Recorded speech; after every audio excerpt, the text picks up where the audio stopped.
সবাইকে আমন্ত্রণ pro sensitive white plus toothpaste sports 24 আপনাদের সাথে আছি আমি শাফায়েত মিদুল। শিরোনাম শুনছিলেন, এবার বিস্তারিত। চূড়ান্ত হলো কোয়ার্টার ফাইনাল লাইন আপ। শেষ 8-এর লড়াইয়ে 6 দেশ ইউরোপের, আফ্রিকার মরক্কো ও লাতিনের একমাত্র প্রতিনিধি আর্জেন্টিনা। কাকতালীয়ভাবে এখনও টিকে আছে র্যাঙ্কিংয়ের শীর্ষ 4 দল ও 4 বিশ্ব চ্যাম্পিয়ন। 48 দল থেকে ছিটকে গেছে 40টি। 3 ধাপের লড়াই শেষে শিরোপার রেইসে টিকে আছে আর মাত্র 8 দেশ, যার 6টি ইউরোপের, 1টি করে আফ্রিকা ও লাতিন আমেরিকার। 10 জুলাই ফ্রান্স মরক্কো ম্যাচ দিয়ে শুরু হবে কোয়ার্টার ফাইনাল। গেলবারের হারের প্রতিশোধ এবার নেয়ার হাতছানি অ্যাটলাস লায়ন্সদের। কাতার আসরে যেই সেমিফাইনাল থেকে তাদের বিদায় করেছিল লে ব্লু, হট ফেভারিটদের হারিয়ে এবার সেখানেই জায়গা করে নেয়ার চ্যালেঞ্জ হাকিমি দিয়াজদের। পরদিন লস অ্যাঞ্জেলেসে বেলজিয়ামের মুখোমুখি হবে স্পেন, যাদের বিপক্ষে শেষ 6 দেখায় একবারও জিততে পারেনি রেড ডেভিলস। অপরাজিত অগ্রযাত্রা আর শতভাগ ক্লিনশিটে এবারও জয়ের দৌড়ে এগিয়ে লা রোহা ফিউরি। ইউরোপিয়ান ব্যাটল দেখা যাবে তৃতীয় কোয়ার্টার ফাইনালেও। দুরন্ত ইংল্যান্ডের প্রতিপক্ষ উড়ন্ত নরওয়ে, যাদের কাছে হেরে শেষ 16 থেকে বিদায় নিয়েছে 5 বারের বিশ্ব চ্যাম্পিয়ন ব্রাজিল। লড়াইটা দুদলের 2 তারকা আর্লিং হল্যান্ড ও হ্যারি কেইনেরও। গোল্ডেন বুটের রেইসে ছুটছেন দুদলের 2 সেরা তারকা। যথারীতি এ পর্বেও শেষ ম্যাচ ডেতে নামবে আর্জেন্টিনা। তাদের প্রতিপক্ষ 72 বছর পর শেষ 8-এ ওঠা সুইজারল্যান্ড। 2014 বিশ্বকাপের দুদলের শেষ 16 লড়াই এবার মঞ্চস্থ হবে কোয়ার্টার ফাইনালে। শেষ 8-এর লড়াই আরও জমিয়ে তুলেছে গোল্ডেন বুটের রেইস, যে দৌড়ে সবার চেয়ে গিয়ে লিওনেল মেসি। খুব একটা পিছিয়ে নেই কিলিয়ান এমবাপ্পে, আর্লিং হল্যান্ড ও হ্যারি কেইনও। জহির সাগর, চ্যানেল 24। এদিকে আটলান্টা জয় করে বেস ক্যাম্পে ক্যানসাসে ফিরেছে আর্জেন্টিনা দল। তবে এদিন বিশ্রামে ছিল আলবি সেলেস্তে। কাল থেকে ফের মাঠের অনুশীলন। এদিকে শেষ 8-এ দ্বৈরথের আগে কথার লড়াইয়ে সুইজারল্যান্ড কোচ মুরাত ইয়াকিন। মিশরের বিপক্ষে রুদ্ধশ্বাস জয় উদযাপনে পরিবারকে সঙ্গী করেছে আর্জেন্টাইন ফুটবলাররা। ড্রেসিং রুম থেকে সরাসরি গ্যালারিতে চলে যান মেসি, রোমেরো, পারেদেসরা। জয়ের আনন্দ ভাগাভাগি করে নেন স্ত্রী, সন্তানদের সাথে। মায়ামি আর আটলান্টা জয় করে বিশ্বকাপের বেস ক্যাম্প ক্যানসাসে ফিরেছে আর্জেন্টিনা।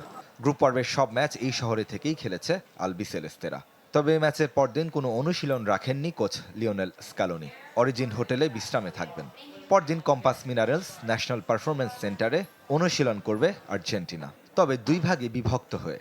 যারা মিশরের বিপক্ষে অন্তত 30 মিনিট খেলেছে তাদের জন্য রিকভারি সেশন, বাকিরা হার্ড ট্রেনিং করবেন।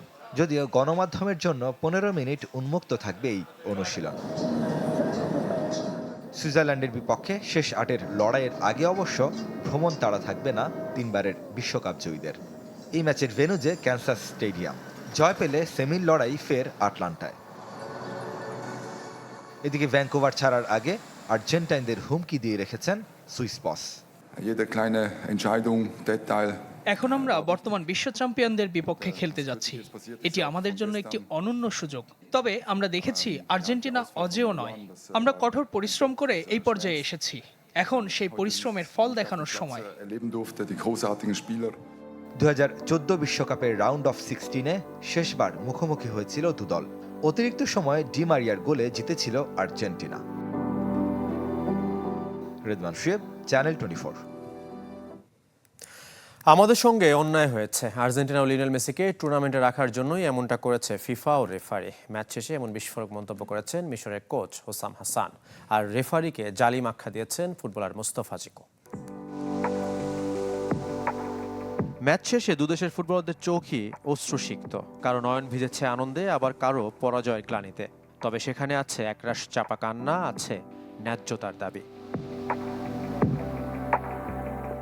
হারের কারণ হিসেবে ফরাসি রেফারির দায় দেখছেন মিশরীয় ফুটবলার মোস্তফা জিকো। তাই তো ম্যাচ শেষে সব ক্ষোভ উগরে দিলেন। আর আগে থেকেই আর্জেন্টিনাকে বিশ্বকাপ জয়ের জন্য শুভেচ্ছা জানিয়েছেন। রেফারি ছিল অন্যায্য। ম্যাচের শুরু থেকেই তিনি আমাদের উপর অন্যায় করেছেন। তিনি চাননি আমরা ম্যাচ জিতি। আমরা যখন 2-0 গোলে এগিয়ে থেকে ম্যাচ জিতছিলাম, তখন রেফারি বারবার আমাদের উপর চড়াও হচ্ছিলেন। আল্লাহ আমাদের জন্য যথেষ্ট, তিনি সর্বোত্তম অভিভাবক।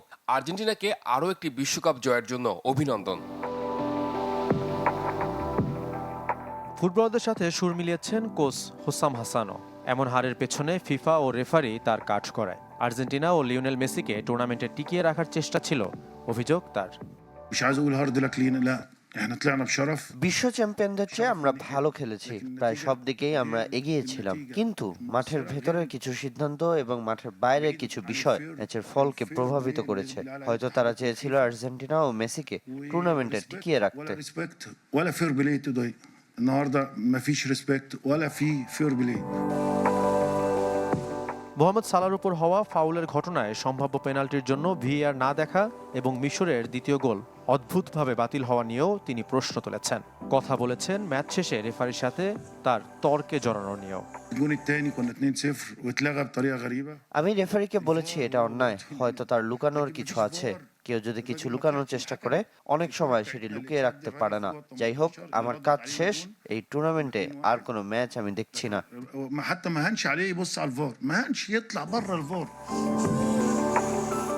শুধু মিশরীয়রাই না, রেফারির এমন সিদ্ধান্ত মেনে নিতে পারেননি বিবিসির বিখ্যাত সাংবাদিক ডেল জনসন, সাবেক ব্রাজিলিয়ান ফুটবলার রবার্তো কার্লোস ও সাবেক ইংলিশ ফুটবলার অ্যালান শেরার। শাফাত মিদুল, চ্যানেল 24। মোহাম্মদ সালাহ ফাউল ছিল কি ছিল না তা নিয়ে নয়, মিশরের বাতিল হওয়া গোল নিয়ে চলছে তুমুল তর্ক বিতর্ক। দুভাগ হয়ে গেছেন সাবেক রেফারি, ফুটবলার ও বিশ্লেষকরা। তবে অধিকাংশ মনে করেন মারওয়ান আত্তিয়া ফাউল করেননি, ভিআর অযথা খুঁত ধরেছে, যা ধরছে না অন্য ম্যাচে। আবার কেউ কেউ মনে করেন সঠিক সিদ্ধান্ত নিয়েছে ভিএআর। একটি সিদ্ধান্ত আর সেটি বদলে দিয়েছে পুরো ম্যাচের গল্প। বিশ্বকাপের শেষ 16তে আর্জেন্টিনার বিপক্ষে মিশরের বাতিল হওয়া গোল ঘিরে এখন বিশ্ব ফুটবলে তুমুল বিতর্ক। সাবেক রেফারি, ধারাভাষ্যকার, বিশ্লেষক অনেকেই বলছেন ভিএআর তার নির্ধারিত সীমার বাইরে গিয়ে ম্যাচের ফলাফলে প্রভাব ফেলছে। আবার অন্যদের দাবি সিদ্ধান্তটি ছিল ফুটবলের আইন মেনেই। বিতর্কের শুরু 67 মিনিটে। মারওয়ান আত্তিয়া আর্জেন্টাইন ডিফেন্ডার লিসান্দ্রো মার্তিনেজের কাছ থেকে বল কেড়ে নেন। সে আক্রমণ থেকে জালে বল পাঠান মোস্তাফা জিকো। মাঠের রেফারি প্রথমে গোলের স্বীকৃতি দিলেও ভিএআর ফাউল ধরে গোলটি বাতিল করেন। সাবেক premier league referee Graham Scott মনে করেন গোল পোস্ট থেকে প্রায় 100 গজ দূরে ঘটনাটি ছিল স্বাভাবিক শরীরী লড়াই, ভিএআর এর হস্তক্ষেপ করার মতো পরিস্থিতি ছিল না। একই মত সাবেক ফিফা রেফারি মার্ক ক্লাটেনবার্গেরও। তার মতে মাঠের রেফারি যখন ঘটনাটি দেখে খেলা চালিয়ে দিয়েছেন তখন এটিকে ক্লিয়ার এন্ড অবভিয়াস এরর বলা যায় না, বরং ভিএআর অপ্রয়োজনীয়ভাবে ম্যাচের মধ্যে খুঁত খুঁজেছে। ফক্স স্পোর্টসের বিশ্লেষক ও ইংল্যান্ডের সাবেক গোলরক্ষক রব গ্রিনের মতে রেফারি ঘটনাটিকে দেখেছিলেন এবং খেলা চালিয়ে দিয়েছিলেন, কিন্তু পরে ভিএআর এমন একটি ঘটনাকে সামনে এনে মিশরের দারুণ এক পাল্টা আক্রমণের গোল বাতিল করেছে, যা প্রযুক্তির উদ্দেশ্যের সঙ্গেও যায় না। সাবেক লিভারপুল ডিফেন্ডার ও টিভি বিশ্লেষক জেমি ক্যারাঘারও প্রায় একই মন্তব্য করেন। তবে ভিন্ন মত রয়েছে ফক্স স্পোর্টসের রেফারিং বিশেষজ্ঞ ডক্টর জো মাচনিক বলছেন নিয়ম অনুযায়ী কোনো ফাউল থেকে শুরু হওয়া আক্রমণেই যদি গোল আসে এবং প্রতিপক্ষ নতুন করে বলের নিয়ন্ত্রণ ফিরে না পায় তাহলে সেই গোল বাতিল করা যায়। ভিআর এর সিদ্ধান্ত ছিল নিয়মসম্মত। বিবিসি বিশ্লেষক ডেল জনসন মনে করেন যে কোনো লিগেও ভিআর দেখলে এটা গোলই হবে, তবে দল দুটি উল্টো হলে কি একইভাবে এত খুঁটিয়ে ভিআর রিভিউ হতো, এমন প্রশ্ন তুলেছেন তিনি। এদিকে রেফারি ফ্রাসোয়া লেতিক্সিয়ার বিরুদ্ধে ফিফায় অভিযোগ করেছে মিশর ফুটবল অ্যাসোসিয়েশন। এখনো পর্যন্ত এই বিষয়ে কোনো আনুষ্ঠানিক সিদ্ধান্ত জানায়নি ফিফা। ভিএআর কি সত্যি ন্যায় বিচার নিশ্চিত করছে নাকি ফুটবলের সবচেয়ে বড় বিতর্কগুলোর জন্ম দিচ্ছে, সেই প্রশ্ন এখন উঠেছে। ইকরাম হুসাইন, চ্যানেল 24। ফুটবল ফেডারেশনকে 1000 ফুটবল উপহার দিয়েছে পাকিস্তান হাইকমিশন। বুধবার ফুটবল ভবন সংলগ্ন আর্টিফিশিয়াল টার্ফ মাঠে পাকিস্তানের হাই কমিশনার ইমরান হায়দার বাহুফের সভাপতি তাবিত আওয়ালের হাতে আনুষ্ঠানিকভাবে ফুটবল তুলে দেন। এর আগে বাংলাদেশ অনূর্ধ্ব 17 নারী দল দুভাগে একটি প্রদর্শনী ম্যাচ খেলেন। তৃণমূল পর্যায়ে ফুটবল বিকাশে দেশের বিভিন্ন অঞ্চলে এই ফুটবলগুলো বিতরণ করা হবে বলে জানিয়েছে বাফুফে। অনুষ্ঠানে দুই দেশই ক্রীড়া সহযোগিতা আরও জোরদারের আশাবাদ ব্যক্ত করেছে।